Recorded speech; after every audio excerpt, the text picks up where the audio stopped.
RT is sitting down with world-renowned scholar, linguist, author, and MIT professor, Noam Chomsky. Professor Chomsky, thank you very much for taking time to speak with RT.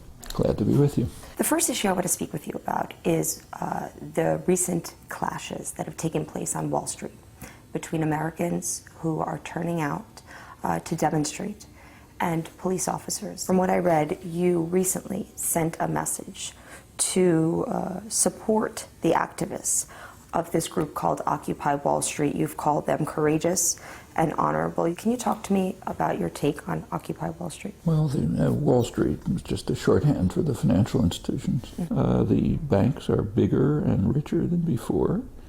Corporate profits are reaching record levels, and for much of, unemployment is about the level of the Great Depression, real unemployment. These people are saying, no, let's blame the culprits and the institutions behind them.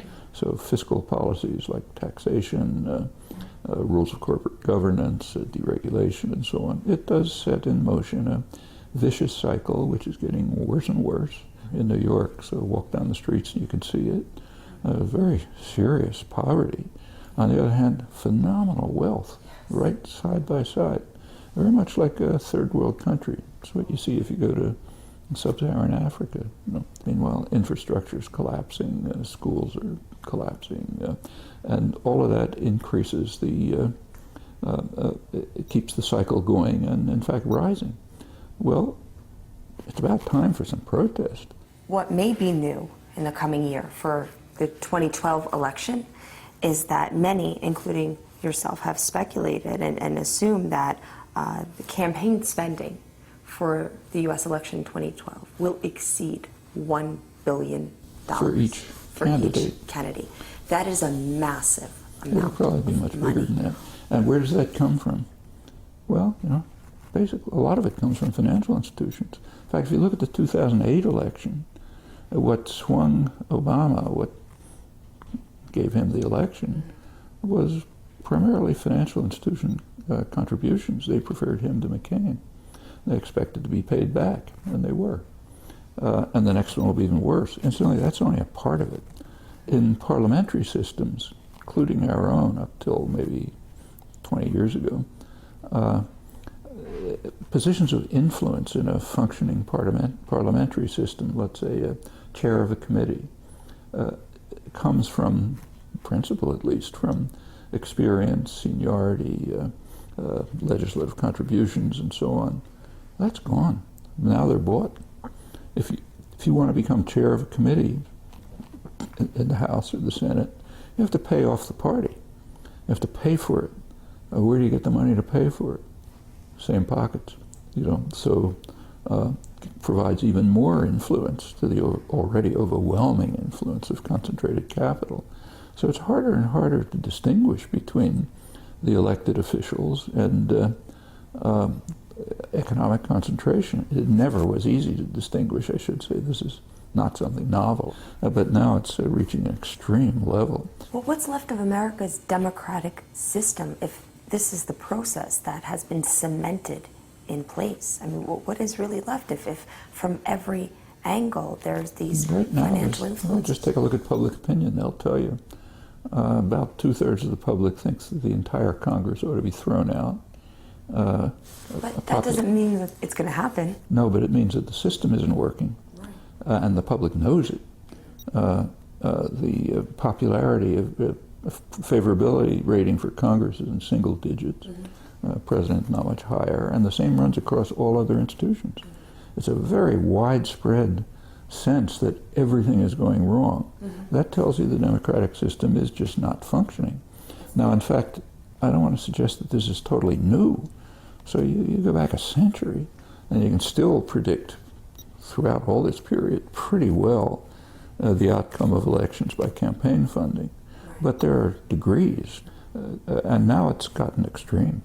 The levels to which the U.S. has departed from other capitalist societies are pretty remarkable. You released a book recently called 9/11, Was There an Alternative?, focusing on the U.S. assassination of Osama bin Laden and the continuity, you say, between George W. Bush and Barack Obama. The killing of Osama bin Laden is an interesting case.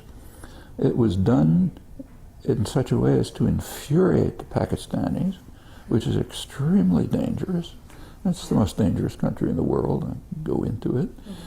But they have a professional army committed to the sovereignty of Pakistan. Pakistanis were already overwhelmingly anti-American. This shoots it through the stratosphere. The army is bitterly angry, not only at the invasion of the country and the murder of someone on their soil, but also that they're being pressured, forced to take part in an American war in Afghanistan. Some of the actually conservative military analysts who wrote about the bin Laden assassination, I quoted some of them, pointed out quite accurately that there's a shift between Bush's policies and Obama's on this. Bush's policy was to kidnap people, whatever you thought about them, take them to Guantanamo or Bagram or some other torture chamber and try to extract some information out of them. We know what that was like. I don't have to describe it. Obama's policy is just to kill them. They're killing them all over the world. It's targeted assassination campaigns. You don't even kidnap them and torture them, just kill them. And the bin Laden assassination was a case in point. It's hard to remember, but there used to be a system of justice in the West which said that a person is a suspect until he's proven guilty. Up until then, he's a suspect. He's innocent until proven guilty. Well, that's gone. Now you just kill them if you think they're guilty. So he was apprehended, no resistance. He was alone with his wife, no defense, nothing. Highly trained commandos could certainly have apprehended him. They didn't. They were under orders to murder him and then toss his body into the ocean.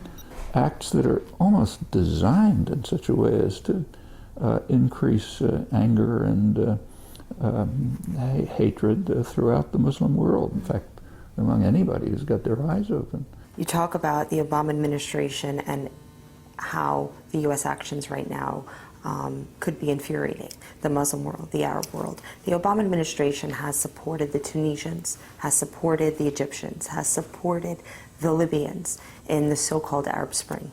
The Palestinians have officially submitted an application for UN membership and statehood. The U.S. says that they will cast a veto against it if they have to, because they believe that direct negotiations should take place between Palestine and Israel before there's an independent Palestine. Well, first of all, I have to make a qualification. The United States and its Western allies did not support the Egyptian and Tunisian revolutions. They opposed them. They backed the dictator, and Tunisia was mostly France. It's their colony. Ex-colony in Egypt was the United States and Britain. They supported the dictators until the last minute.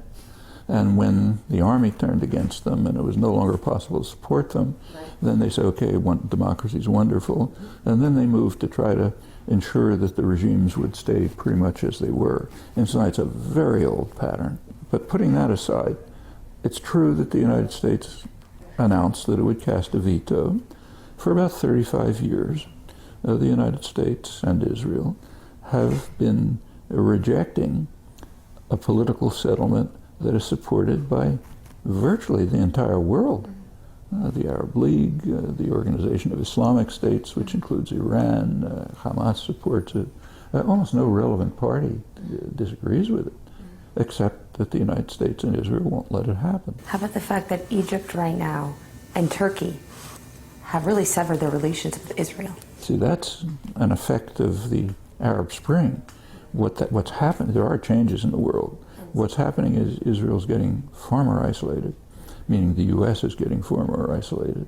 For example, a couple months ago, there was a meeting of the oligarchs, people who pretty much own the economy. They warned the government that they better accept something like this resolution, because they said otherwise Israel will be, as they put it, South Africanized, even more isolated, boycotts, refusal to load ships, and so on, and our economy will collapse. Now, it's interesting that Israel's reacting pretty much the way South Africa did. If you look back at the history, by about 1960, We have the records. A South African foreign minister called in the American ambassador and described this to him and said, we don't really care as long as you back us, because you're the one vote that matters. And that's how it worked out. Right through by the 1980s, UN embargo, corporations were pulling out, sanctions all over, boycotts. They were doing fine. The Reagan administration was backing them. And as long as the U.S. was supporting them, nothing happened. Then the U.S. withdrew support, and almost instantly apartheid collapsed. So you're saying it's in Israel's best interest, and possibly the U.S., to allow this Palestinian UN membership and statehood? Look, I thought for 35 years that the same Considering story is now that it's been for almost 40 years. There's a choice between security and expansion. Very clear choice. Now, Israel is like other states. It's preferring, since the early 70s, it's had a choice between security and expansion. It can have peace, but not with expansion into the territories, which incidentally is recognized to be criminal by everyone, including Israel. They can get away with it as long as the most powerful state in the world backs them, and as long as Europe goes along. Europe is remarkably cowardly. They may not like this, but they don't like to step on the toenails of the master, so they go along. So you notice the quartet has backed the United States. They picked Tony Blair, I don't have to comment on him, but they might as well have picked George Bush to bring the message, do what the United States tells you. Stop this nonsense about statehood and go back to negotiations. That's where we now stand. It's up to the people in the advanced industrial countries to compel their governments to go along with the world. Professor Chomsky, thank you very much for your time. Yeah.